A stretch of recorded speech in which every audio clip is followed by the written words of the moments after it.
The vibration of my phone cuts through the chaos of the ER like a scalpel. 3 trauma cases in the last hour, and now the device buzzes against my hip with an urgency that makes my stomach clench. No one calls during my shift unless something is wrong. I duck into the supply closet, tearing off my blood-spattered gloves. The caller ID shows Lily's name, and my heart pounds against my ribs. "Honey? What's wrong?" Her voice comes through, choked with sobs. "Mom, my key doesn't work anymore." "What do you mean it doesn't work?" I press the phone closer to my ear, straining to hear her over the hospital announcements. "I put it in and it won't turn." Lily's words tumble out between ragged breaths. "I'm outside and it's raining really hard and Oscar won't stop crying in his carrier." I close my eyes, trying to picture the scene. My 12-year-old daughter standing on our porch, her backpack soaked, clutching the cat carrier while rain pours down around her. "Where's Grandma? Or Tessa?" Nobody's answering the door. I can see lights on inside, but nobody comes when I knock. Cold dread washes through me. "I'll be right there, honey. Go to the side porch where there's more cover. I'm leaving now." I burst out of the supply closet, nearly colliding with Dr. Martinez. The ER is a battlefield of stretchers and monitors, and the constant beeping of vital signs. "Gianna, we need you in Bay 3. The GSW from the pileup needs." My daughter's locked out of the house. The words taste like panic on my tongue. "I have to go." He blinks at me. "We're swamped.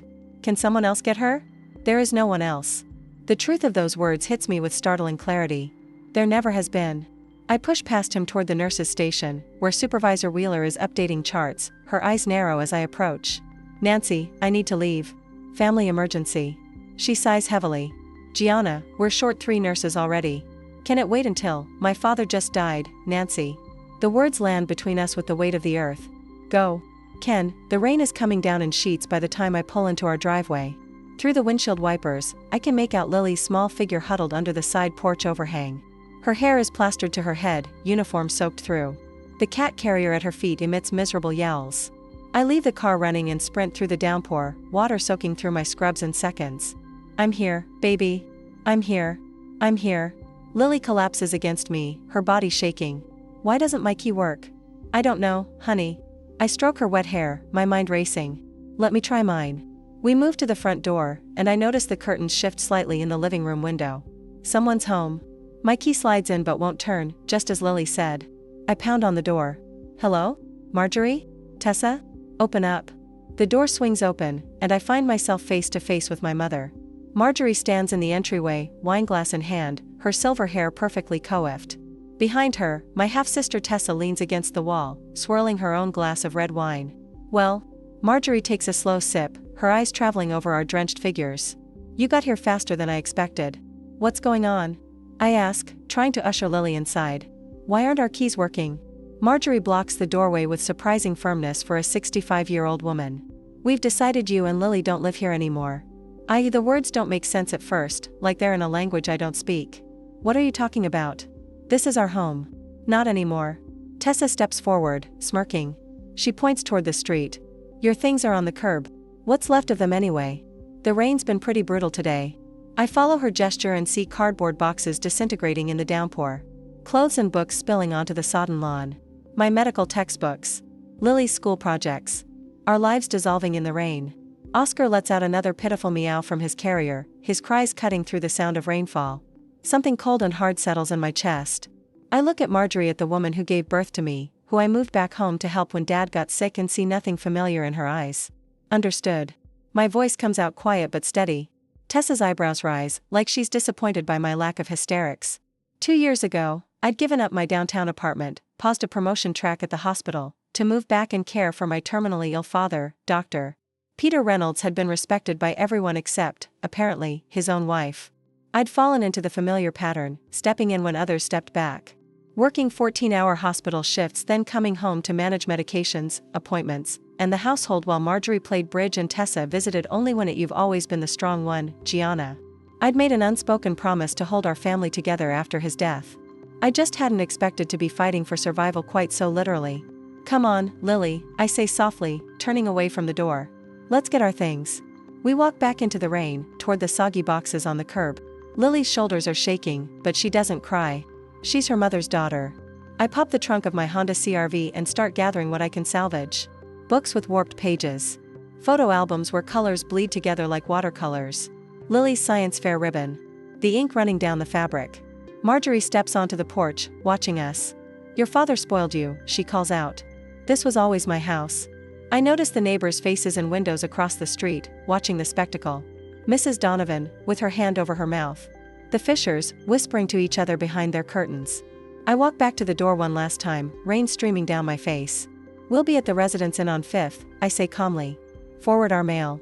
Lily tugs at my soaked scrub top. "But Grandpa's books are still inside," she whispers, her voice breaking for the first time. I squeeze her hand and look directly into Marjorie's eyes.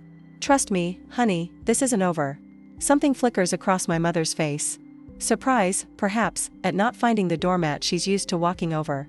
Behind her, Tessa refills her wine glass, but her hand isn't quite steady. As we drive away, I catch a glimpse of Marjorie in the rearview mirror, still standing on the porch. For a moment, I see what's always been there. Not maternal love, but resentment. Resentment of the bond one shared with my father. A bond she never had. The rain drums on the roof of the car. Beside me, Lily cradles Oscar's carrier. Ahead of us, uncertainty. But for the first time in 2 years, I feel something unexpected unfurling in my chest. It feels strangely like freedom. The Residence Inn room looks like a hurricane aftermath the next day. Soggy cardboard boxes form islands across the beige carpet. Lily's school uniform drapes over the shower rod, still dripping. Oscar huddles beneath the desk, his orange fur matted and damp, refusing to come out. I've laid out every salvaged possession like artifacts at an archaeological dig, cataloging what survived the rain and what didn't. My nursing textbooks with warped pages. Lily's science project notes bleeding into illegibility. A family photo where my father's face has blurred into a watercolor ghost. Michael Porter's office.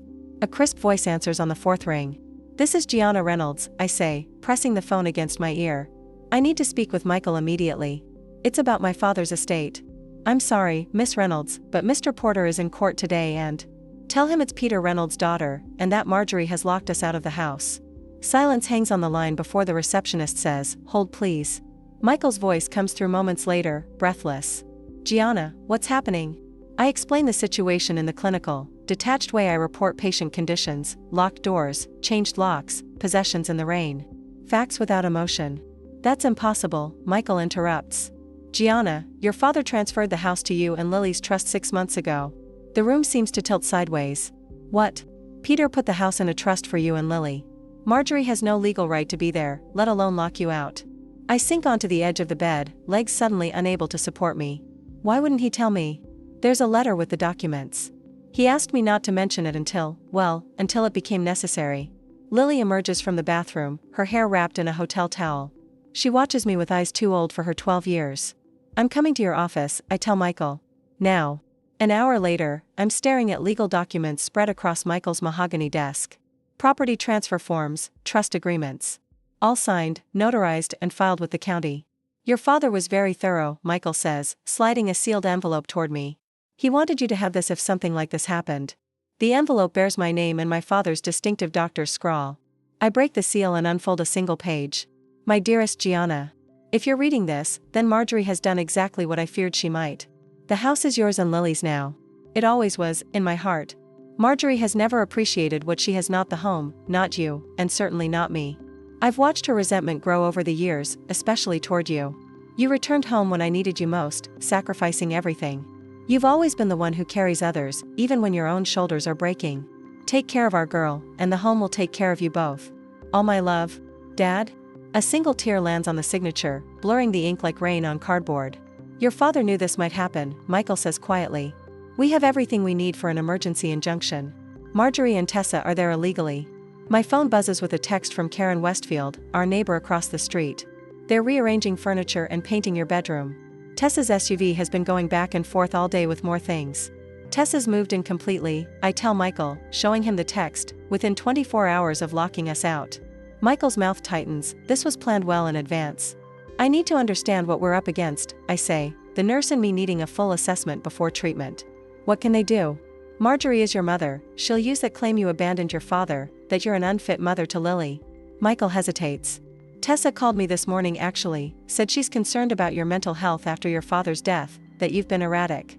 "Erratic?" I repeat, heat rising in my chest. She mentioned Tessa's husband Ray already. Has his eye on converting your father's study for the twins. Another text buzzes through from Karen. "The boys are jumping on Lily's bed, I can see them through the window."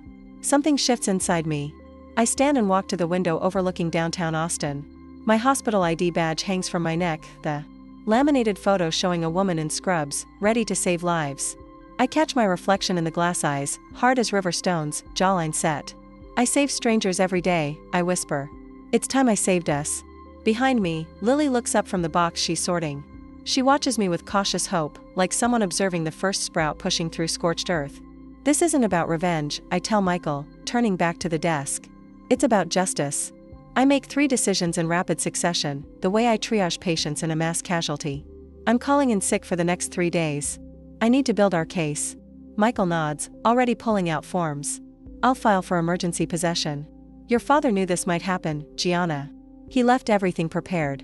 Back at the hotel, I find Dr. Sarah Williams waiting in the lobby with 2 suitcases. She says, simply, clean scrubs, clothes for both of you, and real shampoo instead of those tiny hotel bottles. I haven't cried since finding my father's body 2 weeks ago, but Sarah's kindness nearly breaks me. Lily's teacher, Mississippi Bennett, arrives an hour later with schoolwork, and a quiet strength that reminds me of my father. Lily's one of our strongest students. She tells me privately, and I've documented everything she said about the situation for your records. By evening, the hotel room has transformed from disaster zone to command center. Michael has arranged a meeting with the bank manager, who confirms the trust details and offers a temporary credit line against the home's equity. Your father's foresight was remarkable, the manager tells me. The trust is ironclad. The phone rings again, a number I don't recognize. Gianna? It's Eleanor. My mother's younger sister, whom I haven't spoken to in years. Eleanor? I say carefully. I know what Marjorie's done. Her voice is tight with anger. She's been planning this since Peter's diagnosis. She told me at Christmas she was going to reclaim her life once he was gone. Why are you telling me this? Why are you telling me this? Because what she's doing is wrong, Eleanor says simply, and because Tessa's already listed some of your father's medical equipment on Facebook Marketplace. I have screenshots. By midnight, the emergency court filing is submitted. My savings account is nearly depleted from the legal retainer, but for the first time in days, I feel something close to hope. Lily sits on the edge of the hotel bed, stroking Oscar, who has finally emerged from under the desk. I miss Mittens, she says quietly. Her second cat, still trapped in the house. We'll get her back, I promise. And Grandpa's books? Everything, Lily, I promise.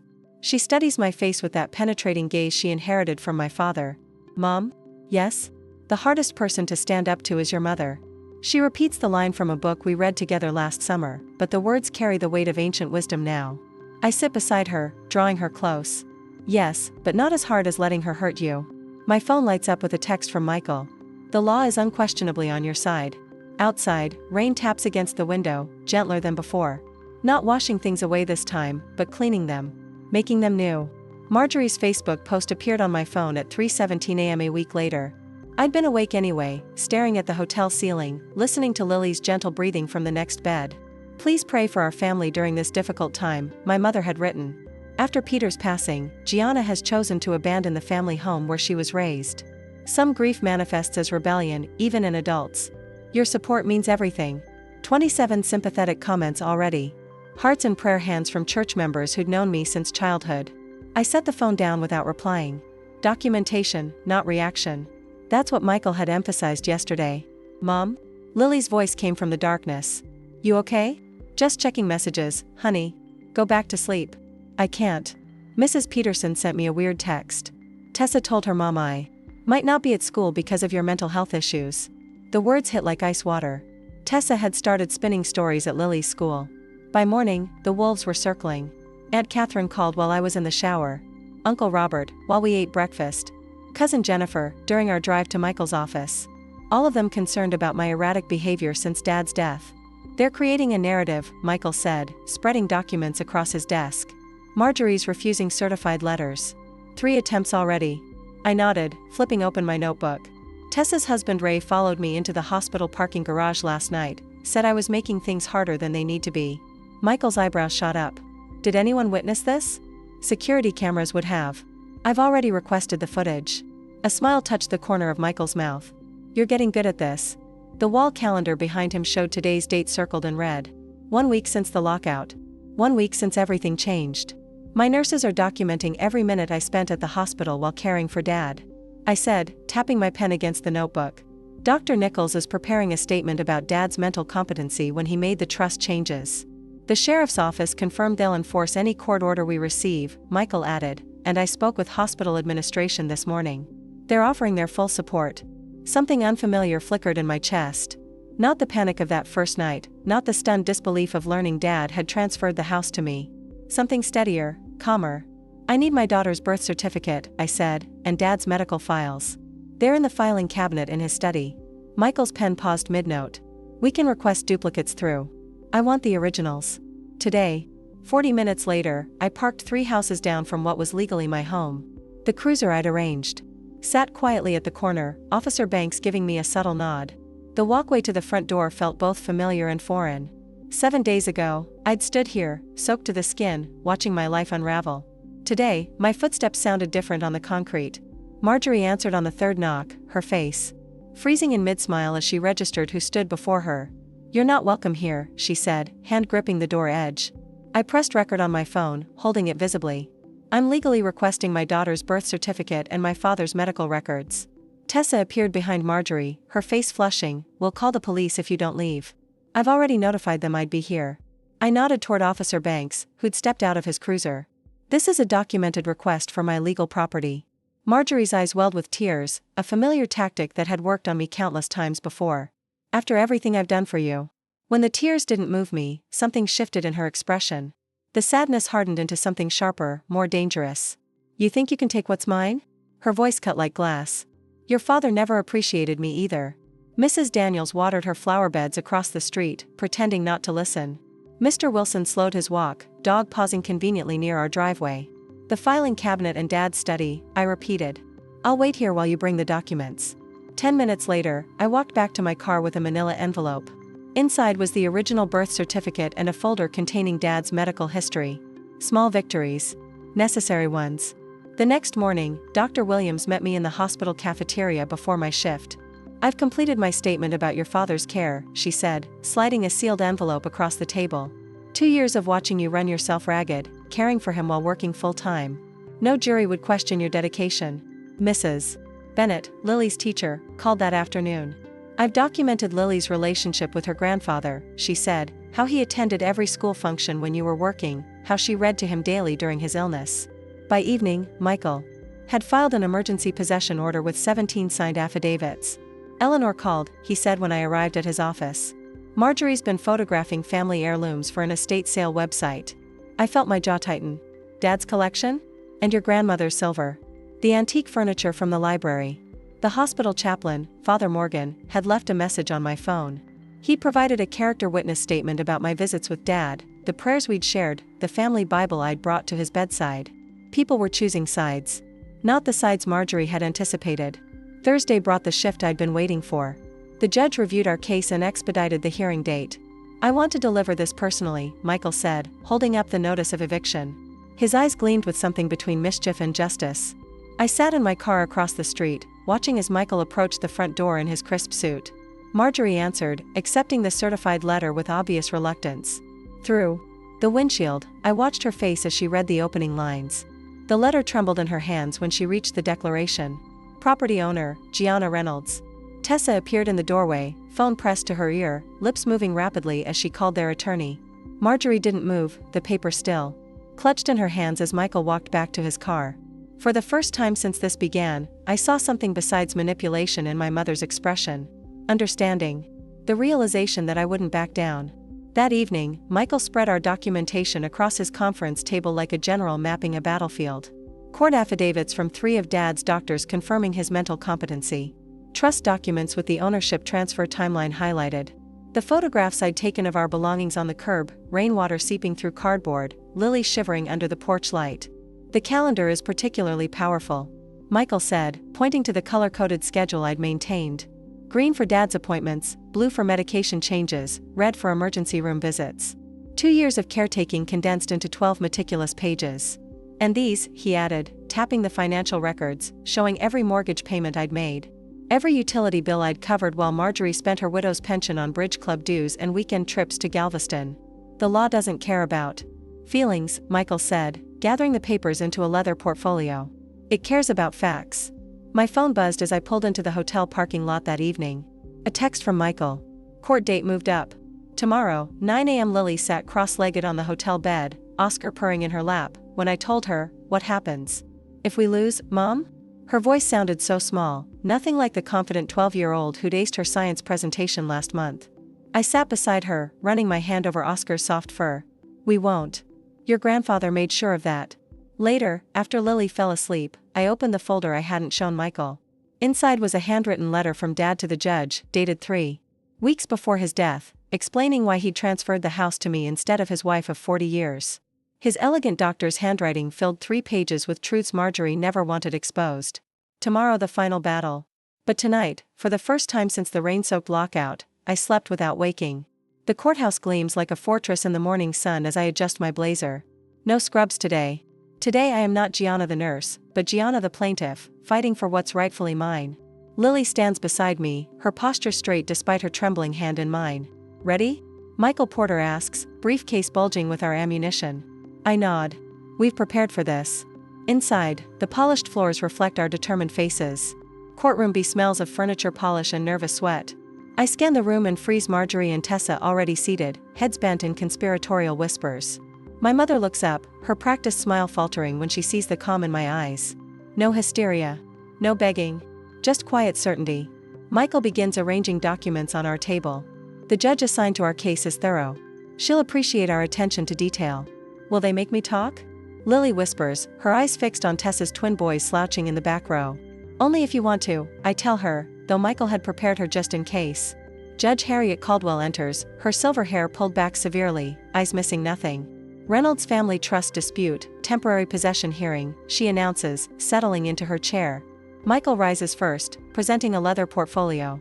Your Honor, we've prepared a complete timeline documenting Dr. Peter Reynolds' decisions regarding his property. He unfolds chart, dates, signatures, witness statements, irrefutable evidence of my father's intentions. We have affidavits from 3 separate physicians confirming Dr. Reynolds was of sound mind when he transferred property ownership. Michael continues, placing documents before the judge. His oncologist, neurologist, and primary care physician of over 2 decades.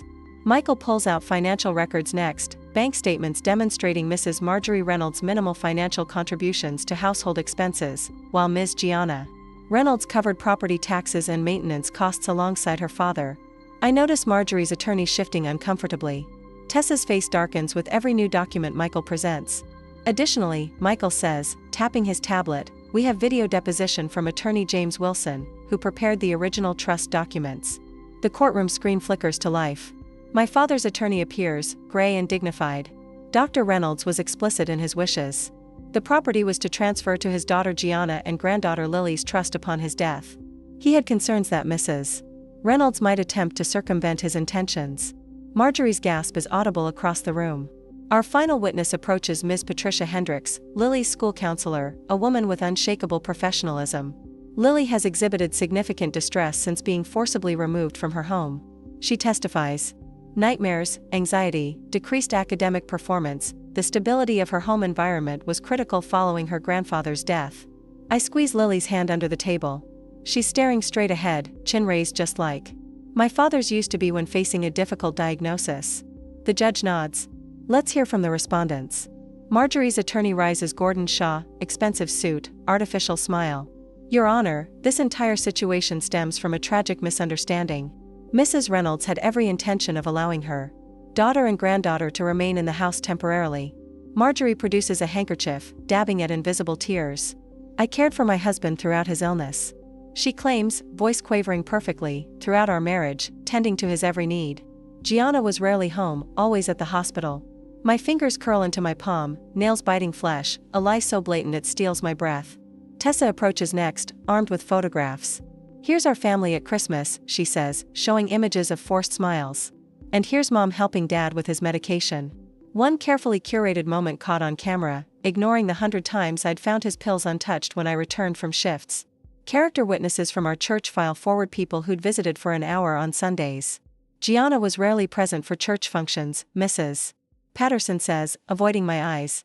Marjorie was always there, asking for prayers for her husband. Praying publicly while neglecting him privately. The lockout was unfortunate, Shaw concludes, but necessary tough love. Gianna has become increasingly dependent at her age. Judge Caldwell's expression reveals nothing as she makes notes. For one terrible moment, I see doubt in her eyes. My turn comes. I rise slowly, channeling every ounce of professional composure I've developed in emergency rooms. Your Honor, I moved home 2 years ago specifically to care for my father during his illness. I begin, my voice steady. I coordinated my hospital shifts around his care needs. Michael presents my work schedules alongside my father's treatment calendars, showing how I'd arranged everything around being home when he needed me most. The courtroom door opens. A familiar figure slips in, Marjorie's sister Eleanor, whom I haven't seen since the funeral. Marjorie's face contorts in surprise. Miss Eleanor Blackwell has requested to provide testimony, Michael announces. Eleanor walks forward. I visited my brother-in-law weekly during his illness, she states firmly. On numerous occasions, I found him alone while my sister was at social engagements. It was Gianna who adjusted his medications, prepared his meals, and ensured his comfort. Marjorie half rises before her attorney pulls her back down. Michael produces a sealed envelope. Your Honor, Dr. Reynolds anticipated potential disputes. He prepared this letter to be presented to the court if necessary. Gia. The judge breaks the seal, reading silently. Her eyebrows rise. Mom? Lily's voice breaks the tension. Can I say something? Judge Caldwell softens. Come forward, young lady. Lily walks to the stand, her school uniform impeccable. My grandfather taught me chess in his study every Sunday afternoon. She begins. Even when he was really sick, he told me the house would always be there for Mom and me, that he'd made sure of it. He said Grandma didn't appreciate what she had. Tears build in my eyes, but I blink them back. Dignity, not drama, will win this fight. I just want to go home. Lily finishes simply. I could launch into details about Marjorie's neglect. Instead, I say, the documented evidence speaks for itself, Your Honor. Marjorie stands abruptly. She manipulated her dying father, she shouts, pointing at me. Peter wasn't thinking clearly. Mrs. Reynolds, control yourself, Judge Caldwell warns. During the recess, Michael steps into the hallway. Tessa's husband Ray follows him. A security camera captures Ray's threatening whisper. You'll regret taking this case. Back in session, Marjorie's attorney challenges the trust documents. His argument backfires when it becomes clear they'd known about the trust for months, their signatures on file. Mrs. Reynolds, these medical records indicate you attended only 3 of your husband's 27 oncology appointments, Judge Caldwell observes. Is that correct? Marjorie fumbles for an explanation. Tessa leans toward her attorney, whispering urgently. I catch fragments. Already spoke with the agent about listing. The judge's head snaps up. What agent would that be, Mrs. Peterson? Tessa blanches, realizing her mistake. A reporter sits in the back row. Marjorie approaches him during the next break. My ungrateful daughter abandoned her father and now wants to steal my home. My colleagues from Austin General file into the courtroom, a silent wall of support. Judge Caldwell closes her folder with finality. I am granting temporary possession of the property to Gianna Reynolds and Lily Reynolds. Effective immediately. Sheriff's Department will escort Mrs. Marjorie Reynolds and Mrs. Tessa Peterson from the property by 5 p.m. today. Final hearing is set for 3 weeks from now. Marjorie collapses back in her chair, her performance finally faltering. Outside the courtroom, her attorney approaches Michael. We should discuss settlement terms. I shake my head. We're past the point of negotiation. In the hallway, Tessa and Ray argue loudly. You said this would be easy, he snaps. Now where are we supposed to live?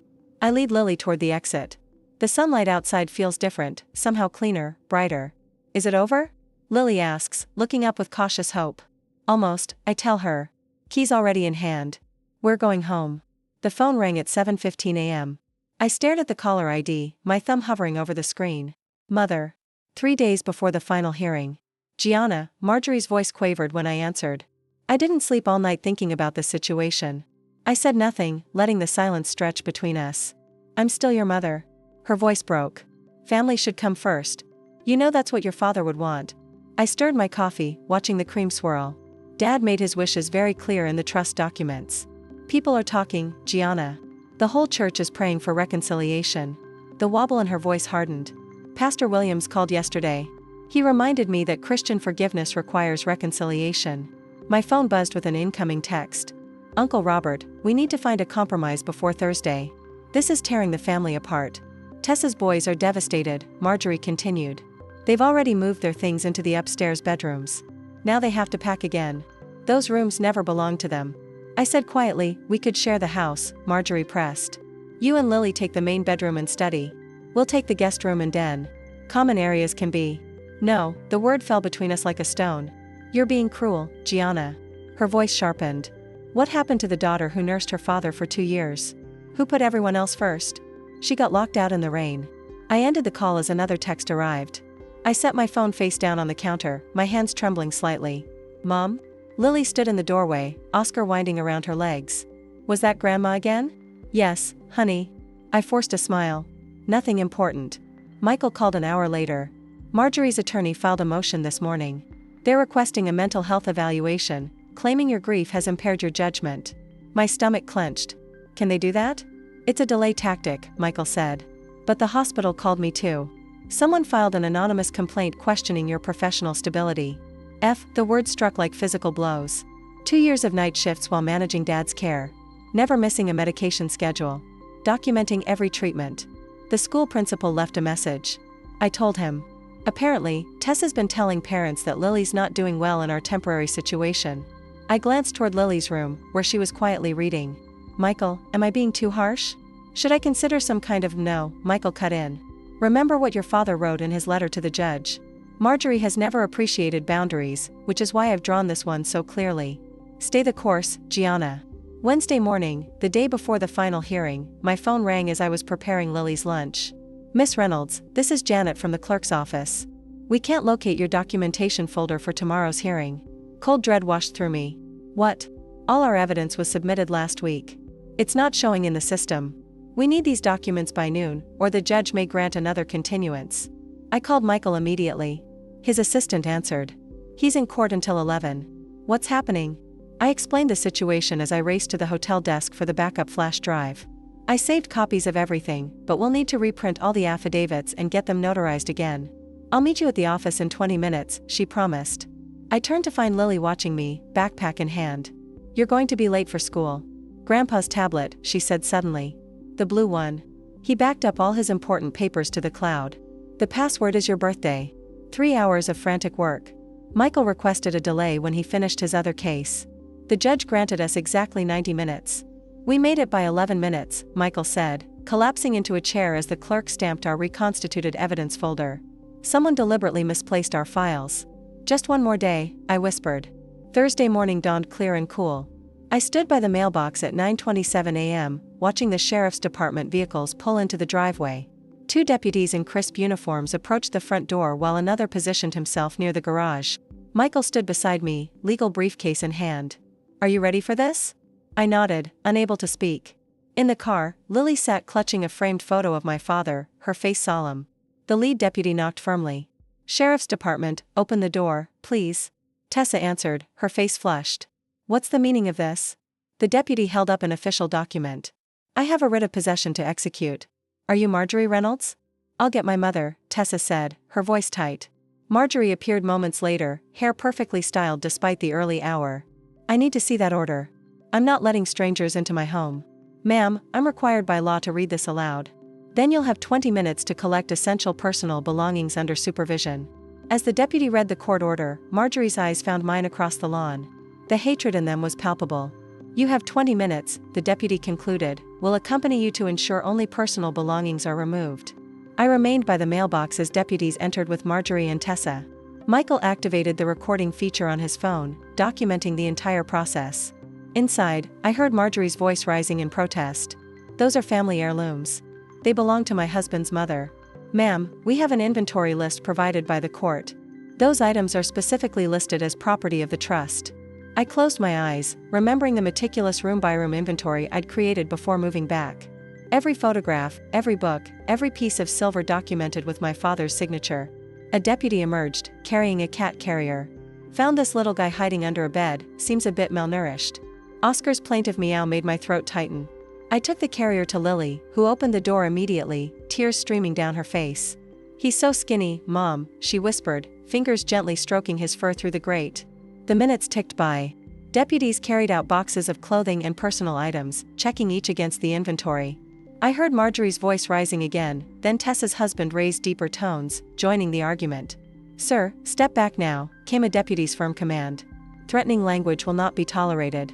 17 minutes after entering, Marjorie emerged on the porch, clutching her purse. Tessa followed with a small suitcase. You'll regret this, Marjorie said, her voice carrying across the lawn.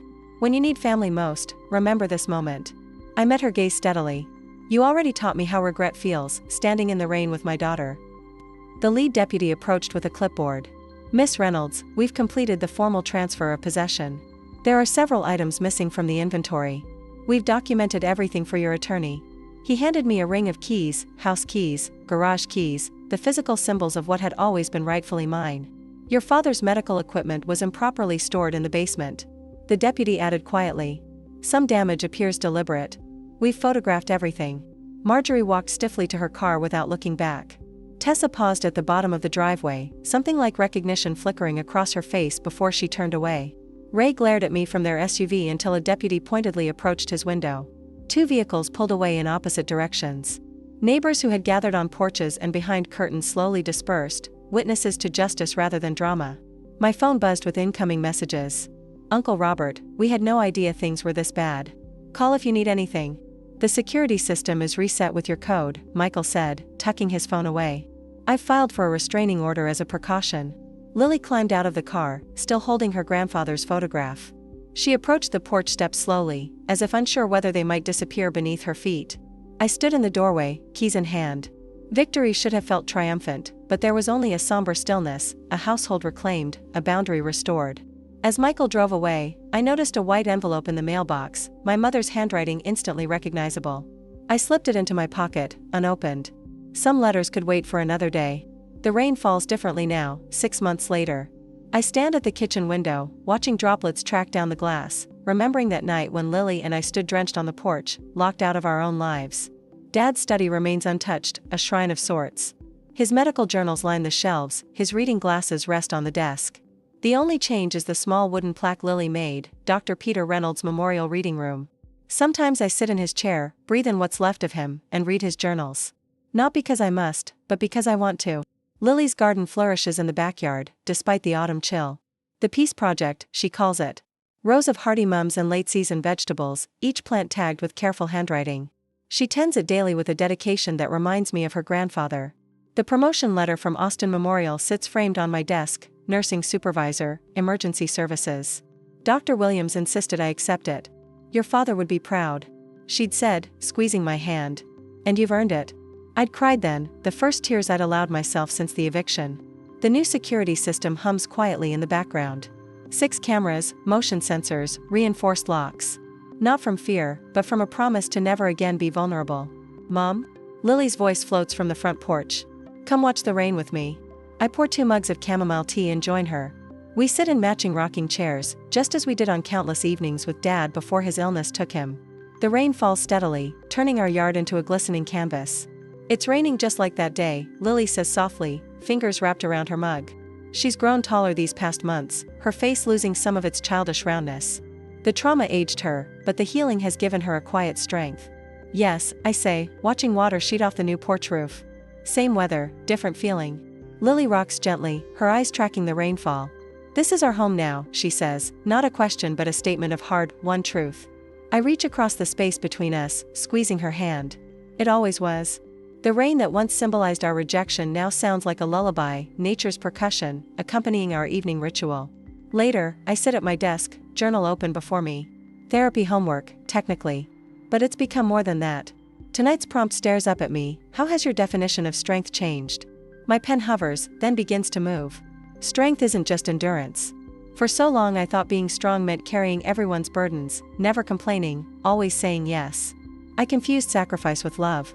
But real strength knows when to draw lines, when to say no, when to protect what matters most. The hospital committee invitation sits unanswered beside my journal. 6 months ago, I would have accepted immediately, stretching myself thinner in the name of dedication. Now, I see the request differently. Time with Lily is not negotiable. Some boundaries aren't betrayal, they're preservation. I glance at the framed quote on my wall. Dad's handwriting is familiar as my own. Strength isn't carrying everything, it's knowing what to put down. Quote. Oscar, now healthy and plump, jumps onto the desk and settles on my journal. His purr vibrates against my hand. Another small victory, the cat who once cowered during those hotel weeks, now sprawls with confident abandon. Last night, Lily slept through until morning. No nightmares, no anxious midnight calls. The first time since the lockout, I'd stood in her doorway at dawn, watching her peaceful breathing, and felt something tight inside me finally release. Dad's medical equipment, the hospital bed, the oxygen concentrator has found new purpose. The donation to Austin Community Clinic came with a single condition, a plaque honoring Dr. Peter Reynolds. Service transformed into legacy. Friday movie nights have become sacred ritual, just Lily and me on the sofa, bowls of popcorn balanced on our laps, Oscar wedged between us. The family we've chosen, small but mighty. At the hospital, Jessica, a young nurse with haunted eyes, sought me out last week. "My mother keeps taking my paycheck," she'd whispered. "Says I owe her for raising me." I'd recognized the shame in her voice, the confusion of obligation twisted into exploitation. "Let me share something I learned the hard way," I'd told her, pulling out the caregiver rights guide I'd created. 20 pages of resources, legal protections, and boundary scripts. The project that grew from our pain, now helping others navigate their own. Lily's school presentation, What Makes a Home, won first place last month. Her teacher called it, surprisingly mature. On the final slide, Lily had written, "A home isn't just walls and a roof, it's a place where you're safe to be yourself." The spare bedroom that once collected dust now hosts Sarah, a traveling nurse whose apartment flooded last week. The same colleague who brought us clothes during those first desperate hotel nights. Circles completing themselves, my phone chimes with a notification. A Facebook post from Tessa showing her and Marjorie arguing over furniture at an estate sale. The comments section brims with their public drama. I quietly block both accounts.